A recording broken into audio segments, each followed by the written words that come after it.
So you're pondering a big move, aren't you?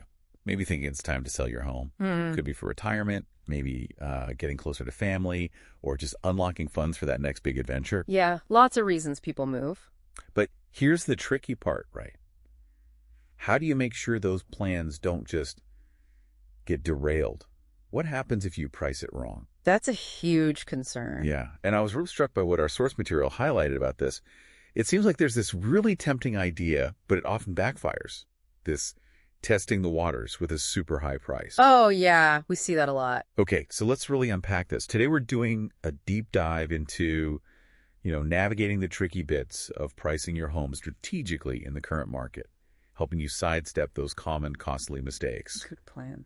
And so everyone knows our insights today are coming straight from a really insightful blog post. It's called Sell Smarter, Price Your Home Right, and it's by Don and Susie Karstedt over at Rethinking Real Estate in Lake Tapps, Washington. Great resource. So our mission really is to give you a clearer picture of what it actually takes to sell effectively, avoid those missteps, and basically give you a shortcut to being really well-informed.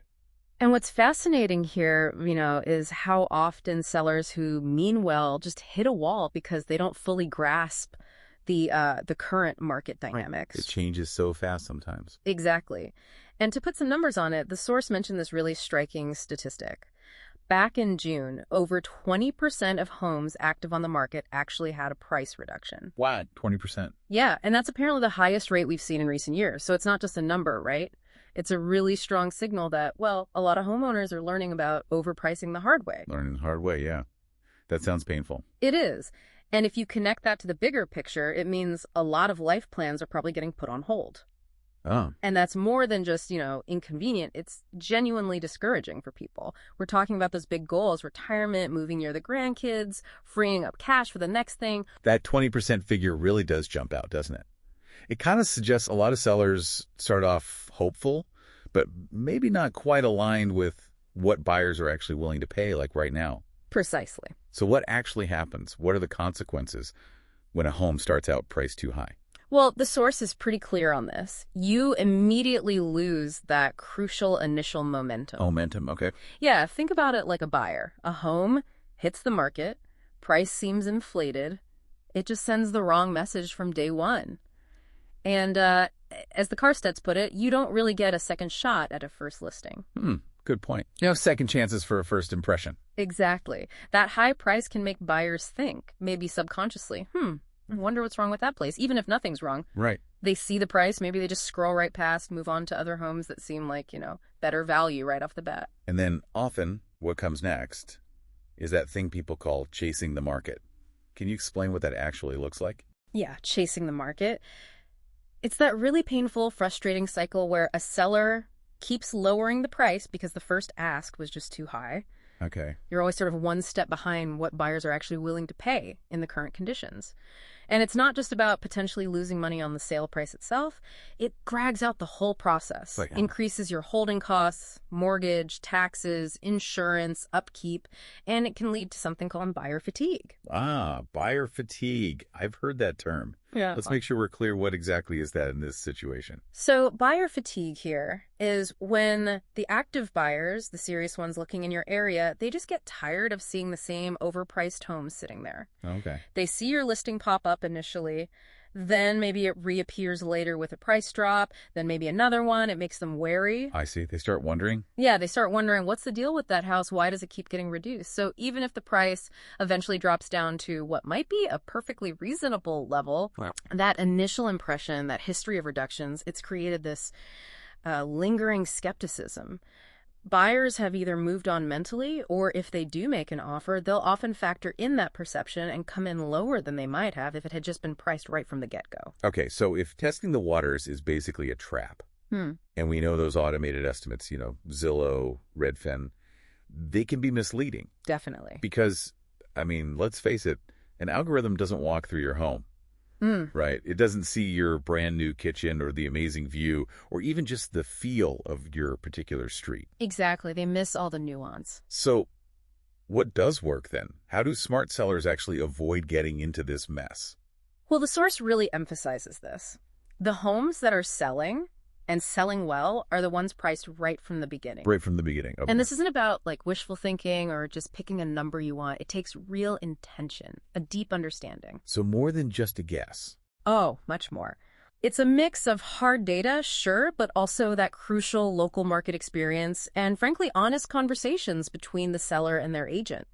It means digging deeper than just a generic price per square foot. Right.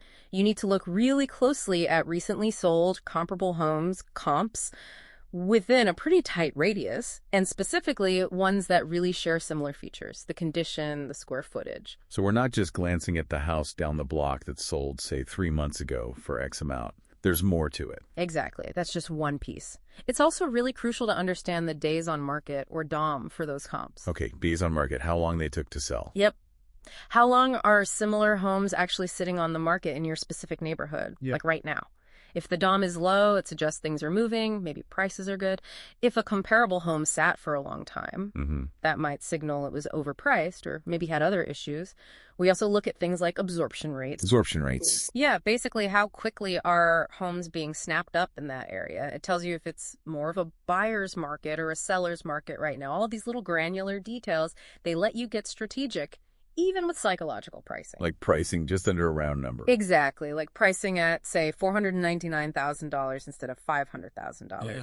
That can actually make a big difference in how many people see your listing in their online search filters. And that really highlights where the human element, that local expertise, is just irreplaceable, doesn't it? Yeah. Because those automated estimates, they give you a number fast. Instantly.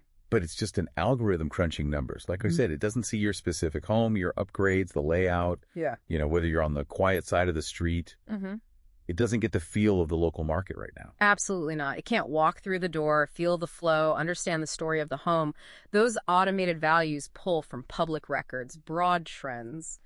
There is a starting point maybe, but they just can't adjust for what's happening on the ground today. Things like shifts in local inventory levels or how current interest rates are impacting what buyers can actually afford, or that buyer fatigue we talked about, they miss all that. Right. And buyers today, they're really savvy. They're watching prices constantly. They're comparing options.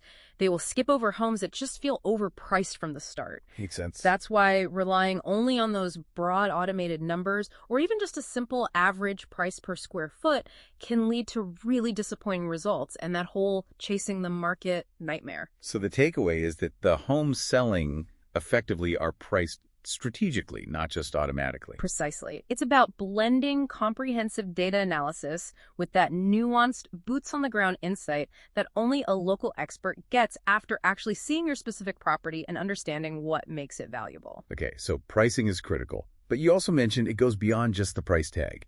Even a perfect price needs the right support, right? Like pairing it with weak marketing is like, well, shouting in an empty room. Exactly. You nailed it. Price is maybe half the battle. You need the marketing muscle to back it up. High-quality visuals are non-negotiable now. Compelling video helps tell the story. What does that look like today? Effective marketing.